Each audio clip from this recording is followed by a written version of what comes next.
안녕하세요, 아키윤입니다. 제 영상 중에 이 롱브릭에 관한 영상이 있습니다. 제가 직접 현장에서 롱브릭 시공하는 것을 이제 직접 찍으면서 설명해 드리면서 올려드렸던 영상인데요. 최근 들어서 이제 롱브릭이 인기가 굉장히 많잖아요. 디자인적으로도 예쁘고 하다 보니까 많이들 이제 봐주시는 것 같은데, 봐주시는 만큼 댓글도 많이 달리고 있습니다. 대부분 뭐 이제 예쁘다 뭐 이런 댓글들이 많이 있고, 근데 또 한편으로 많은 댓글들 중에 하나가 굉장히 이제 이 벽돌, 왜냐면 굉장히 무거운 재료잖아요, 외장재잖아요. 그러다 보니까 이제 걱정을 많이 해주시는 거예요. 그리고 시공 영상을 또 착각하셔가지고, 예를 들어서 이런 댓글 보면은 아무리 한 층마다 앵글을 넣는다고 해도 그 하중이 장난이 아닐 것인데, 벽에서 잡아준다고는 하나 단열재에 삽입한 고리에 그것도 간접적으로 잡아주는 형태인데, 저게 지진이나 이렇게 오랜 시간의 무게를 지탱하고 버틸 수 있을지 확신이 안 서네요,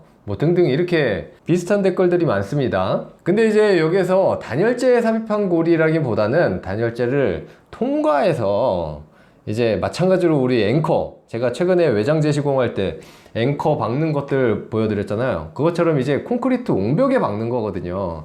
그래서 전혀 문제는 되지 않는데, 그래서 전반적으로 오늘 제가 여기에 대한 설명을 다시 한번 좀 해드리겠습니다. 그래서 이제 제발 걱정 안 하셨으면 좋겠는 마음으로 한번 얘기를 해드릴게요. 끝까지 좀 한번 봐주세요. 자, 아무래도 사진이 좀 들어가면은 이해하시기가 편하시니까, 자, 사진을 좀 보면서 제가 그림도 그려가면서 한번 보겠습니다. 먼저 이 조적 시공이 어떻게 되는지를 제가 먼저 한번 보여드리겠습니다. 자, 지금 제가 이렇게 그려놓은 게 골조예요. 골조 단면. 요게 이제 외부 벽체가 되겠고, 요건 이제 실내 쪽입니다, 안쪽. 그리고 여기가 실외 바깥쪽이 되겠고요. 여기 이제 슬래브, 요건 보, 그쵸? 그래서 위아래층으로 이렇게 있고, 쉽게 얘기하면 이게 이제 외벽이 되는 거죠. 그렇게 하고, 지금 요 사진에 보시는 것처럼 이게 니은자 앵글이에요. 엄청 두껍고 튼튼한 앵글이죠. 요 앵글이 이렇게 벽면에 먼저 붙는 거예요. 이렇게 앵커로 콘크리트 벽에다 고정을 시켜서 붙이는 거죠. 그래서 지금 보시면 이렇게 벽돌을 이런 식으로 껴넣어서 하단부를 마무리할 수도 있고요. 바로 이 위에다 벽돌을 그냥 쌓아 나갈 수도 있습니다. 그리고 하단부는 철판, 후레싱으로 접어서 마무리를 할 수도 있고요. 이 방식은 여러 가지예요. 그래서 보시면 지금 이 외벽에다가 이 니은자 앵글을 이렇게 붙인 거죠. 붙이고 앵커로 이 튼튼하게 이 옹벽에다가 고정을 한 거죠. 여기를 뚫어 가지고. 그리고 단열재가 이렇게 겉으로 붙습니다. 쭉 단열재가 붙고요. 아래도 마찬가지겠죠. 그리고 이 벽돌이 이 앵글 여기에서부터 이렇게 하나씩 쭉쭉쭉쭉 쌓아 올라가는 거예요. 이게 잘 안 보일 것 같은데, 이 핑크색으로 바꿔볼게요. 이렇게 벽돌이 한 칸, 두 칸, 세 칸, 네 칸 이런 식으로 쭉 쌓여져 올라간다고 보시면 되죠. 이게 제 영상에 다 있습니다. 여기에서 한 가지 말씀드릴 것이 있는데, 자, 과거에 예전에는 이렇게 보시면 지금 하얀 띠들이 이렇게 지나가잖아요. 보통 이제 학교 건물이 이렇게 많이 설계가 됐었어요. 지금 이거는 뭐냐면, 이렇게 벽체가 있으면은 콘크리트 옹벽이죠. 일자로 떨어지는 게 아니고 이렇게 턱을 뺀 거예요. 층층이. 요 하얀 게 콘크리트 턱입니다. 지금 이렇게 튀어나온. 그래서 골조 공사를 할 때 아예 이렇게 턱을 빼가지고 공사를 한 다음에 벽돌을 이제 여기다가 쌓아 올라가는 거예요. 그쵸? 근데 이렇게 하면 어떻게 됩니까? 디자인에 한계가 있죠. 이 넓은 면을 벽돌로 하고 싶은데, 이렇게 하다 보니까 너무 조금 오래된 느낌이 나고, 디자인적으로 그렇게 좋지만은, 물론 이 디자인을 좋아하시는 분들도 있겠지만, 이제 요즘 최근 들어가면서 조금씩 이제 변화가 되는 거죠. 그러다 보니까 요거 난 보이게 하기가 싫어. 어떤 방법이 있을까 하다 보니까 이제 요런 앵글이 튀어나온 거예요. 실질적으로 이 벽돌의 하중을 잡아주는 요 앵글이 필요했던 거죠. 요 턱 대신에. 자, 그리고 이렇게 벽돌만 쭉 쌓아 올라가다 보니까 이거 어떻게 불안하잖아요. 자, 위아래 방향으로는 이 앵글이 받쳐준다고 하지만,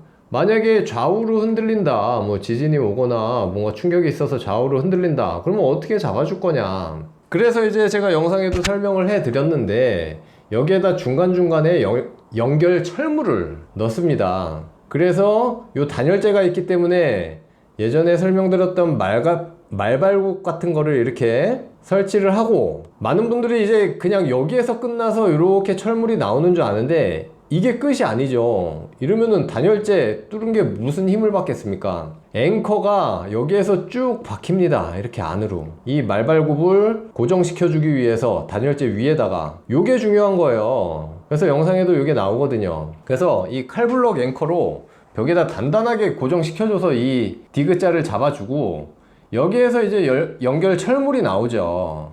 철물이 나와서 벽돌이 계속 이렇게 쌓아져 올라갈 때 중간중간에 또 나와가지고 잡아주고 수평으로의 힘을 얘네들이 잡아준다고 보시면 돼요. 여기에서 보시면 얘 있죠, 얘가 이제 그런 역할을 한다는 겁니다. 자, 여기서 보시면 바로 요 놈입니다. 요 놈.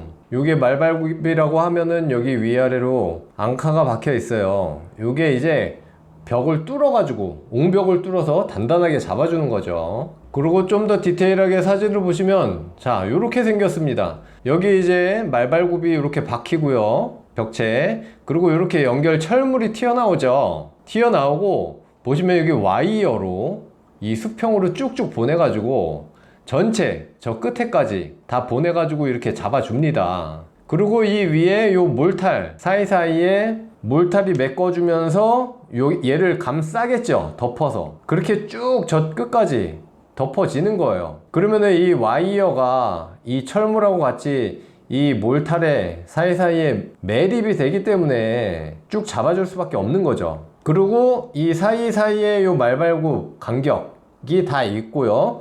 그리고 위아래로, 요 위아래로의 간격들도 다 정해져 있어요.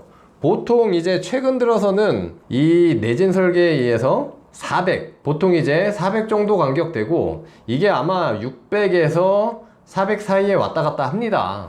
뭐 그때그때 이런 환경이나 조건들에 따라서 당연히 이제 다르겠죠. 그 부분, 내진 설계에 대한 부분 뒷부분에서 말씀드릴 건데, 어쨌든 다시 돌아와서 요렇게 사이사이에 요 와이어로 해서 잡아준다고 했습니다. 그 다음엔, 자, 보시면 요렇게 또 와이어 메쉬망, 요 사다리처럼 생긴 와이어 메쉬가 또 있어요. 요게 또 그 사이사이에 들어간다고 봐주시면 돼요. 요게 만약에 400 간격이었죠? 그럼 요렇게 200을 띄어서 요 사이사이에, 그리고 요 사이사이, 요게 또 들어가요. 요거는 딱히 벽하고는 잡아주지 않습니다. 요 벽돌만 수평 방향으로 쭉 잡아주는 거예요. 400 간격으로 아까 만약에 그 벽체 고정 와이어가 잡아준다면 요 메쉬가, 사다리 메쉬가 또 그 사이사이에 400으로 들어가니까 어쨌든 간에 총 한 200 정도 간격씩으로는 이렇게 계속 뭔가 고정을 하고 있는 거죠. 붙들어 매고. 그렇게 해서 저 옥상 파라펫 지붕이 끝나는 데까지 쭉 올라갈 수밖에 없는 거예요. 그리고 만약에 여기가 진짜 필로티다, 영상에 나오는 것처럼 필로티 건물이라고 하면 이렇게 아까 니은자 앵글이 있고 요 밑은 철판 후레싱으로 이렇게 감아가지고 마감을 해주는 거죠. 그러거나 아까 처음에 보여드렸던 벽돌을 이렇게 잘라가지고 끼는 방식이 있잖아요. 옆으로 세워서. 그렇게 되면은 벽돌면이 최종적으로 보이게 되는 것이고요. 이 방식은 뭐 여러 가지가 있습니다. 그래서 이제 여기서 한 가지 좀 말씀을 드려야 되는 게, 비구조 요소 내진 설계, 요게 지금 중요해요. 요거를 최근에는 무조건 다 받아야 되는데, 이게 뭔 내용이냐, 비구조 요소. 자, 구조 요소가 아닌 거잖아요. 구조 요소는 우리가 이런 본학, 벽체, 기둥, 이런 구조체, 우리가 기본으로 내진 설계를 하고 들어가는데, 최근에는 야, 그것만이 아니다, 이런 외벽에 붙은 이런 것들, 무거운 것들 지진 나면 떨어질 수도 있지 않냐, 아니면은 뭐 건물 내부에 들어가는 물탱크들 지진 나면 물탱크 터지면 뭐 어떻게 할 거냐. 그래서 이런 비구조 요소들이 항목이 있어요. 근데 그 중에 이제 요 외장재에서는 중량의 외장재들, 예를 들어서 석재, 그리고 이런 벽돌도 엄청 무겁죠, 조적, 요 두 가지에 대해서는 이 비구조 요소 내진 설계를 하게 돼 있고, 요거를 또 준공 때 제출을 하게 되어 있습니다. 물론 이제 공사 단계에서는 요거를 받아가지고 감리자가 확인을 당연히 해야 되겠죠.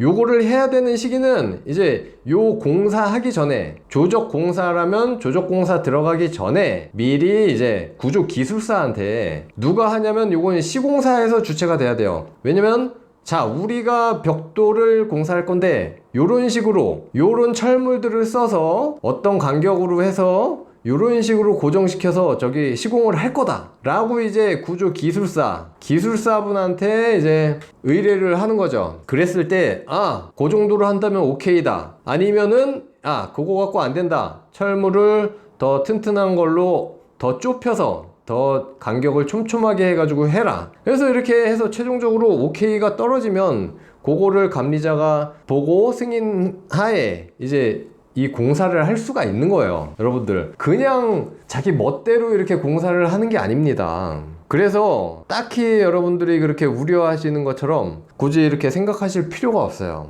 석재도 마찬가지고요. 석재도 이제 니은자 앵글로 해가지고 보통 고정을 많이 하는데, 그것도 자 요런 앵글로 요런 앙카 써가지고 요렇게 해서 저기다 공사를 할 거다 그랬을 때 오케이 그렇게 해라, 아니면 안 된다 더 개수를 늘려라, 뭐 이런 식으로 검토를 다 받는 거거든요. 근데 이제 뭐 판넬류 있죠, 뭐 알루미늄 복합 판넬이나 이런 것들은 그렇게 중량이 아니에요. 이런 석재나 이런 것들에 비하면은 굉장히 가벼운 거기 때문에 그런 것까지는 지금 비구조 요소 설계를 안 받아도 되고, 그렇지만 이런 중량물에 대해서는 받아야 된다, 고로 그렇게 걱정을 안 해주셔도 된다.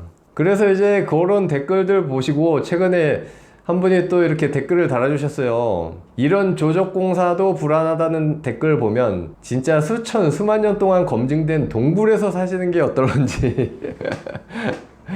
그쵸, 어떻게 보면 맞는 말이죠. 요새 물론 사건 사고가 워낙 많아가지고 저 같아도 이제 일반인 분들이 보시기에는 충분히 불안할 수 있다고 저도 생각을 합니다. 저야 뭐 워낙 설계하는 사람이니까 그렇다고 쳐도. 근데 요새 거꾸로 생각하면 굉장히 규제나 이런 것들도 강화됐는데 이런 것들도 함부로 이렇게 시공해가지고 막 할 수가 있겠습니까? 그렇지 않습니다. 그래서 전혀 그렇지 않고 이렇게 검증된 절차를 걸쳐가지고 공법도 정해가지고 이렇게 튼튼하게 공사를 하는 거니까요. 이제 너무 그렇게 걱정을 안 하셔도 되기 때문에 제가 이렇게 영상을 만들어 본 겁니다. 네, 이 정도 설명드렸으면 잘 이해들 하셨을 것 같고요. 뭐 그래도 안 되시면 뭐 댓글로 남겨주시면 제가 또 답변해 드리겠고요. 예, 오늘 영상은 여기에서 마치도록 하겠습니다. 감사합니다.